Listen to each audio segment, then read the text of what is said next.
Good morning, all. And it's indeed good to see everybody here today.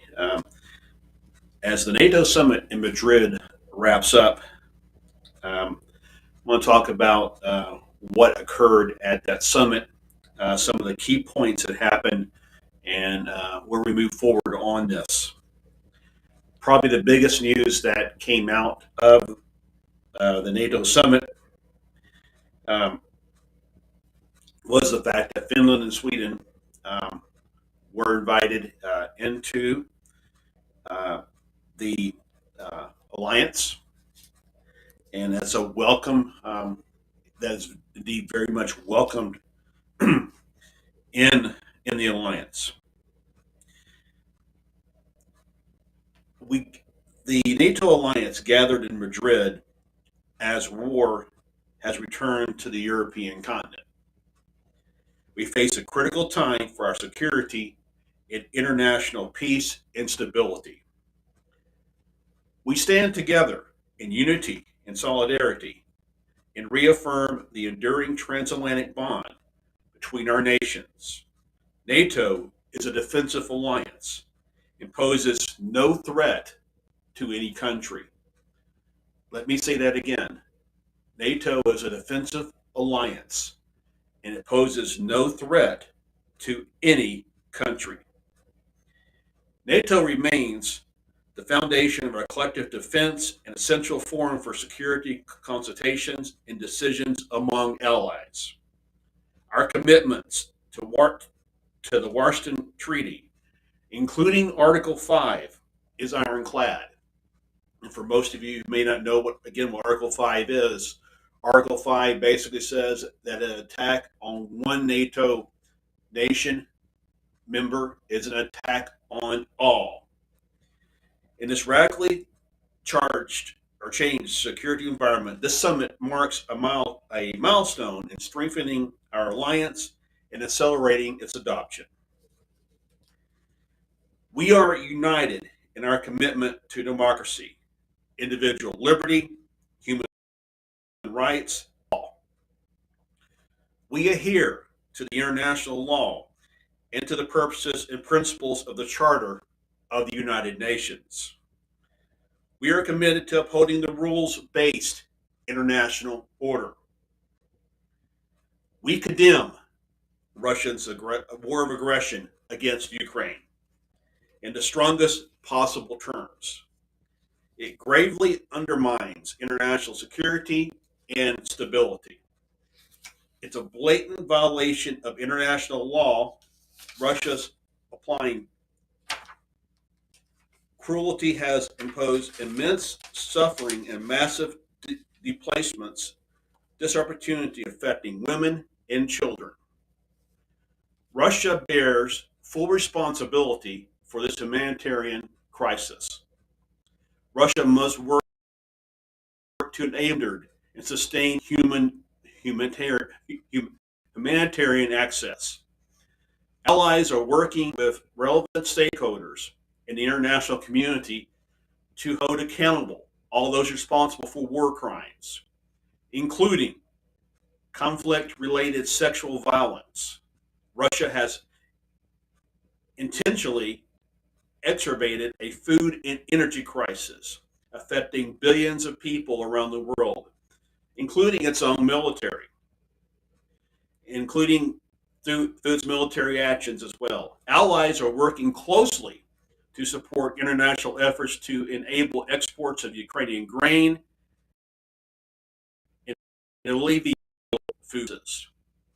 We will continue to counter Russia's lies and reject its irresponsible rhetoric. Russia must immediately stop this war and withdraw from Ukraine. Belarus must also end its part in this as well. And I've said this so many times. I've called, I've come to this podium time after time, and I've called for a complete and immediate withdrawal of Russian troops. It's got to happen.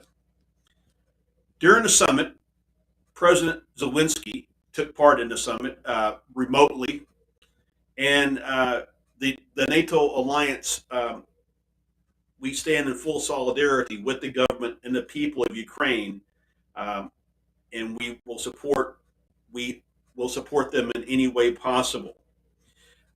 Again, I've said this before this conflict started earlier this year, that Ukraine is a sovereign nation. It has the right to make its own decisions. Any sovereign nation, any sovereign nation has the right to do that. We welcome efforts of all allies engaged in providing support to Ukraine, and there's been a very good um, um, showing of that. I think that's one thing that President Putin didn't count on. He counted on this alliance becoming weaker.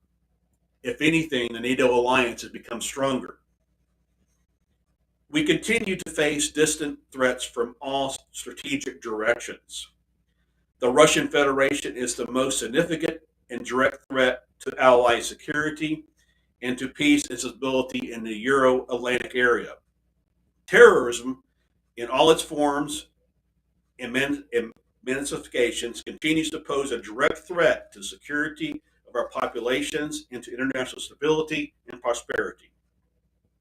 We reject and condemn terrorism in the strongest possible terms.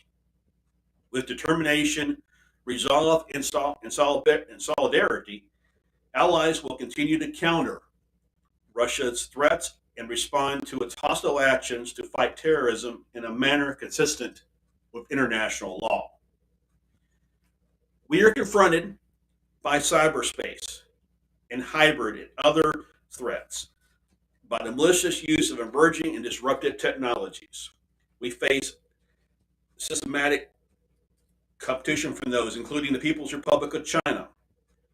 We challenge our interests, security, and values and seek to undermine the rules based international order.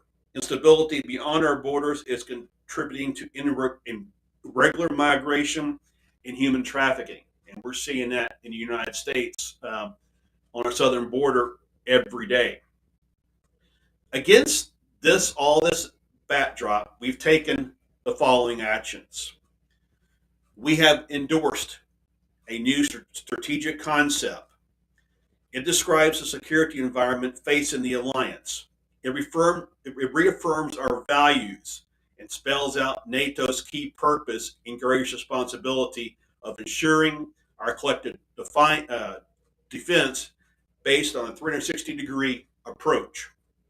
It further sets out NATO's three core tasks: deterrence and defense, crisis prevention and management, and cooperative security.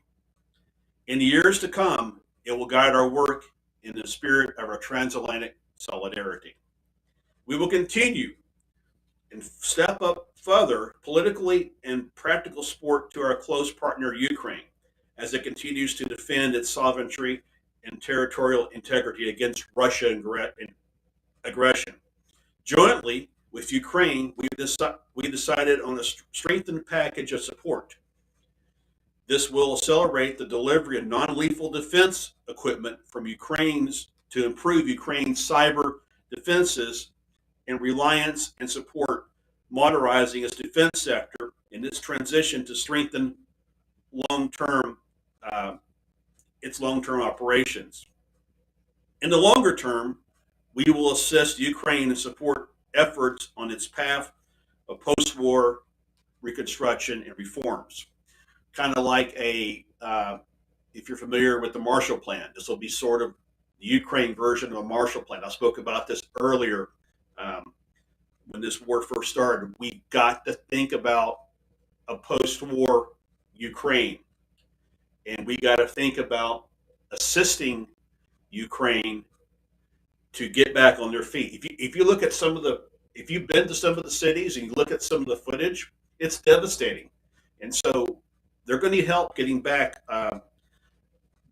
going again. And NATO and of course the Rogers administration, we will definitely be supportive of that.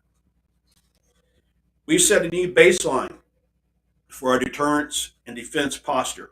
NATO will continue to protect our populations and defend every inch of Allied territory at all times. We will build on our newly enhanced posture and significantly strengthen our deterrence and defense for the long term to ensure security and defense of all allies.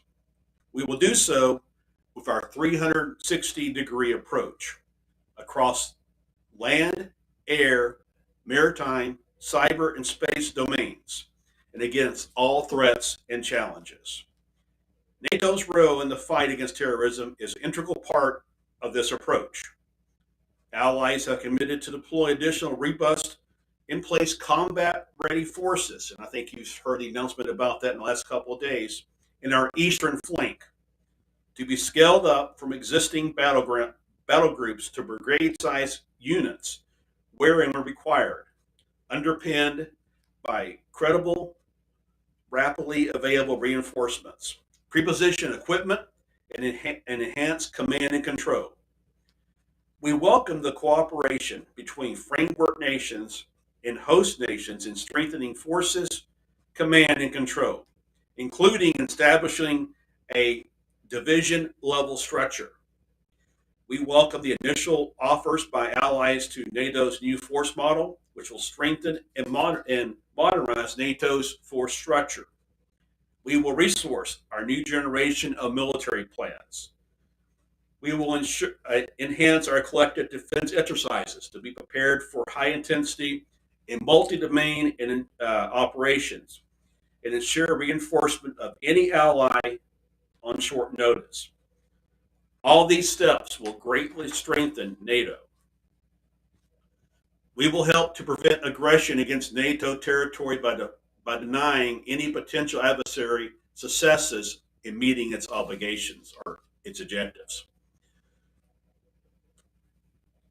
One of the things that we are doing is we are establishing a defense innovation accelerator and launching a multinational innovation fund to bring together governments, the private sector, academia, to bolster our technology edge. We have endorsed a strategy which will ensure seamless delivery of the next generation airborne warning control system, or AWACS, and related capabilities. Resilience is a national responsibility and a collective commitment. We are enhancing our resilience, including through nationally developed goals and implementation plans guided by objectives developed by allies together. We are strengthening our energy security. We will ensure reliable energy supplies to our military forces. We will accelerate our adaptation in all domains, in bolstering our reliance or resilience to cyber and hybrid threats, and strengthening our in probability we will employ our political and military instruments in an integrated manner. We have endorsed a new chemical, biological, radiological, logical, and nuclear defense policy. We will significantly strengthen our cyber defenses through enhanced civil military cooperation. We will expand partnerships with industry. Allies have decided on a voluntary basis and using national assets to build and exercise a virtually rapid response to cyber capacity to respond to significant cyber activities throughout the world. Climate change is a defining challenge for our time, with profound impact on Allied security. It is a threat multiplier. We have decided on a goal to significantly cut greenhouse emissions by the NATO political and military structures and facilities, while maintaining operational, military, and cost effectiveness. We will integrate climate change considerations across all of NATO's core tasks. Now, this goes back to back in, back here in the homeland. This goes back to what I've talked about. It's not changing. We're not changing our position on fossil fuels. That has not changed. I don't want that to be mistaken that I've all of a sudden changed my philosophy on that. It has not changed. If anything, uh, we are going to increase drilling uh, in the United States on federal lands, and that's one of the key things I think that will solve the gas price situation um, in our country.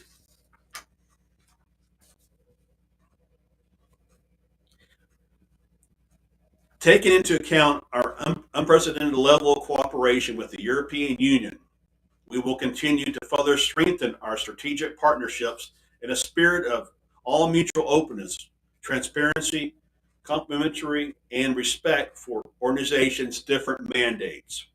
Decision making autonomy and institutional integrity, and as agreed by the two organizations, our common resolve in responding to Russia's war against Ukraine highlights the strength of this unique and essential partnership.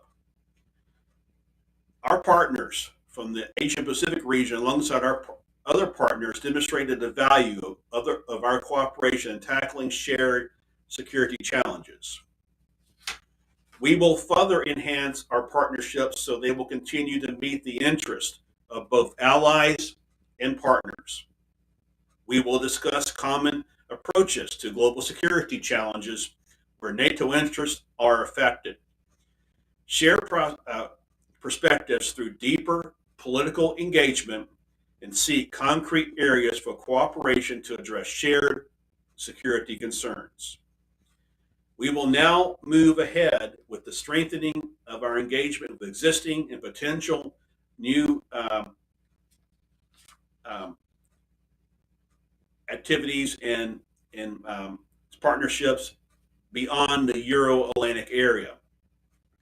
In light of the changed security environment in Europe, we have decided on new measures to step up a tailored political and practical support to partners, including Bosnia, Herzegovina, Georgia, and the Republic of Moldova. We will work with them to build our integrity and develop capabilities and uphold their political independence. We will also enhance our capability building support to partners from the South. We affirm our commitment to NATO's open door policy. Today, we've decided to invite, like I mentioned at the top of this, Finland and Sweden to become members of NATO, and they have agreed to sign the protocols, paperwork necessary to become part of NATO. In any accession to the alliance, vital. It's vitally important that the legitimate security concerns of all allies are properly addressed. We welcome the conclusion of the territorial memorandum between between Turkey, Finland, and Sweden to that effect. The accession of Finland and Sweden will make them safer, NATO stronger, and the Euro-Atlantic area more secure. The security of Finland and Sweden is of direct importance to the alliance, including during the ascension. We welcome the considerable progress on Allied defense spending since 2014, in line with our commitment of again with Article 3 of the Washington Treaty. We will further strengthen our individual and collective capacity to resist all forms of attack. We reaffirm our commitment to defense investment pledge in its entirety. We will build on that pledge and decide next year what we're going to do beyond 2024. We will ensure that our political decisions are adequately resourced. We will build on the progress made to ensure that increased national defense expenditures and NATO common funding will be uh, uh, ensured, along with the challenges of a more contested security order. Investing in our defense and key capabilities is essential. We pay tribute to all women and men who continue to serve daily for our collective security and honor all those who sacrifice to keep us safe.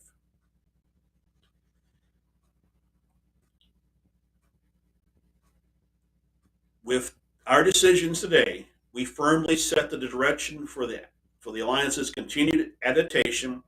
NATO remains the strongest alliance in history. Through our bond and mutual commitment, we will continue to safeguard the freedom and security of all allies as our shared democratic values, now and for future generations. We look forward to meeting in 2023 together as a group of um, allied nations, and also at that time welcoming our new members. So overall, I think it was a great summit, had a great outcome, and a much different tone, I think, than what we had back we met for the emergency summit there earlier this month. Again, I just want to touch base. While there are some um, uh, comments about the energy situation in our nation, again, I want to reiterate it'll be the policy of this administration that we will uh, make make a commitment, and we have made a commitment to fossil fuels. You know, in the very early days, we started reconstruction of the Keystone Pipeline, and so that's not going to go away. That was one of the things that was discussed during the summit, and that commitment's always going to be there. Um, I understand the pain at the pump, and I get it. And rest assured, this administration is doing everything in its power to bring the price of gas down and prices down everywhere. I know the American people are feeling the pinch at the pump, in the grocery stores, and everywhere they go.